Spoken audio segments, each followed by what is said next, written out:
హర హర మహాదేవ శంభో శంకర.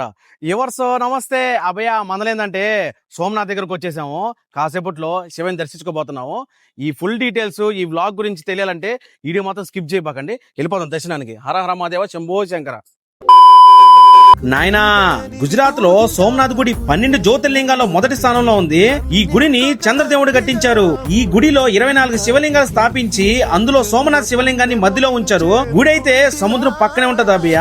ఏ జన్మలో చేసుకున్న పుణ్యమోగాని దర్శనం అయితే చాలా బాగా జరిగింది. గుడి టైమింగ్ లో వచ్చేసి పొద్దున్నే 6 నుంచి రాత్రి 10 దాకా ఉంటది. దర్శనం చేసుకుని బయటకు వచ్చామో లేదు, గుడి బయట స్వామివారి పటాలు, డమరుకాలు, శంఖాలను చూసుకుంటూ ఆటో ఎక్కేసాము. నేను ఎమ్మర్కెన్నెల్లు రాజా, శ్రీధరు, అట్టకి గుంటూరు నందిని గారు. ఆటో ఎక్కి బాన్ గంగాకైతే బయలుదేరేసాము. ఏడ నుంచే బోయివాడు శ్రీకృష్ణుడు కాలికి విషం పూసిన బాణ వేశాడని చెప్తుంటారు. అందుకే ఈ ప్లేస్ ని బాన్ గంగా అని పిలుస్తారు. ఇక్కడ చెంబు పాలు 50 రూపాయలకు అమ్ముతున్నారు. నేను పాలు తీసుకొని స్వామివారికి అభిషేకం చేస్తా ఉంటే నాలో ఏదో తెలియని ఫీలింగ్ అభియా. మనసు అయితే చాలా హ్యాపీగా అనిపించింది.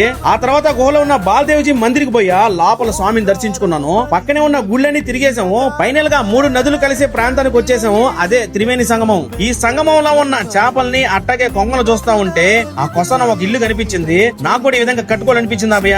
ఎందుకంటే నాకు నేచర్ అంటే ఇష్టం కాబట్టి. మొత్తానికైతే గుజరాత్ ని సోమనాథ్ గుడిని వదిలి రాబుద్ది గల అంతా శివయ్య దయ వల్ల చాలా ప్రశాంతంగా అనిపించింది ఈ ట్రిప్. ఈ రీల్ ప్రతి ఒక్క శివ భక్తుడికి షేర్ చేయండి. కామెంట్ బాక్స్ లో ఓం నమ శివాయ అని కామెంట్ చేయండి. అంతా మంచి జరగద్ది. ఓం నమ శివాయ.